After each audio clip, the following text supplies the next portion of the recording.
É verdade que somos mais altos ao acordar do que no fim do dia? Resposta: sim, é verdade.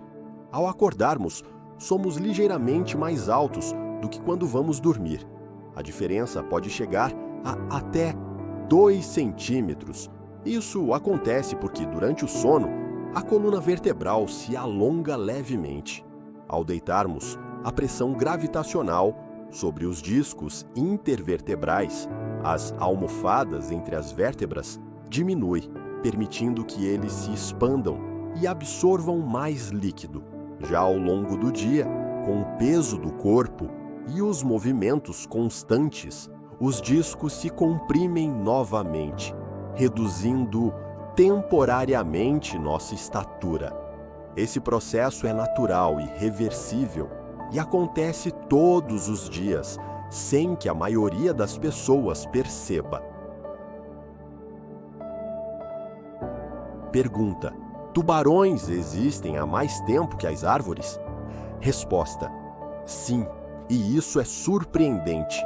Os tubarões surgiram há cerca de 400 milhões de anos, durante o período Devoniano, enquanto as árvores só apareceram por volta de 350 milhões de anos atrás, no período Carbonífero. Isso significa que os tubarões já nadavam nos oceanos cerca de 50 milhões de anos antes das primeiras árvores crescerem na Terra.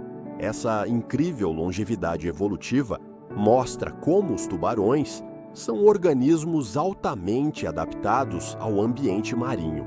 Ao longo de centenas de milhões de anos, eles sobreviveram a 5 extinções em massa, preservando muitas de suas características primitivas. São, literalmente, fósseis vivos que nadam entre nós até hoje. Pergunta: como é possível que um bebê tenha mais ossos do que um adulto? Resposta: parece contraditório, mas é verdade.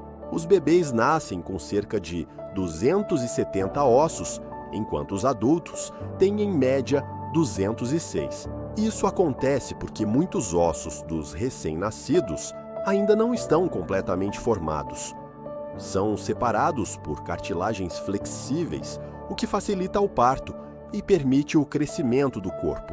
Com o tempo, vários desses ossos se fundem, principalmente no crânio e na coluna, formando estruturas mais rígidas e definitivas. Esse processo de fusão óssea ocorre ao longo da infância e adolescência, até que o esqueleto atinja sua forma adulta.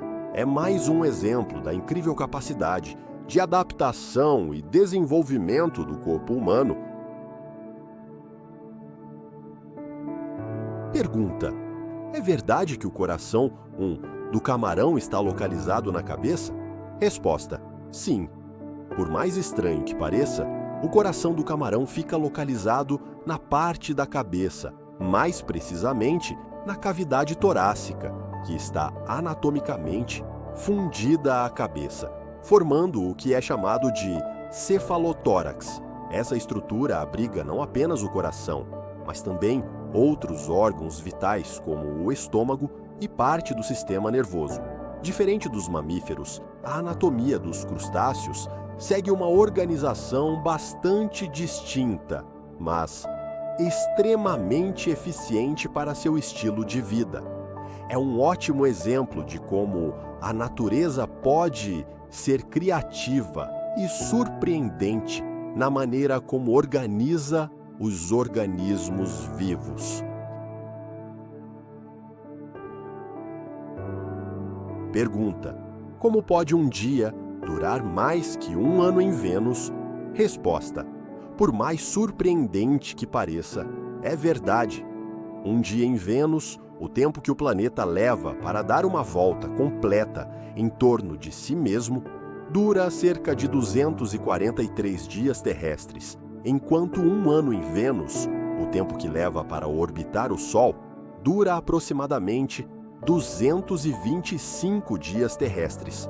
Ou seja, Vênus gira tão lentamente sobre seu eixo que um único dia lá é mais longo do que o tempo que leva para completar uma volta ao redor do Sol. Além disso, o planeta gira no sentido oposto ao da maioria dos planetas, incluindo a Terra, o que significa que, se você pudesse ver o Sol de lá, ele nasceria no oeste e se poria no leste. A combinação dessa rotação lenta e retrógrada faz de Vênus um dos planetas mais intrigantes do Sistema Solar. Pergunta: tartarugas realmente conseguem respirar pelo bumbum?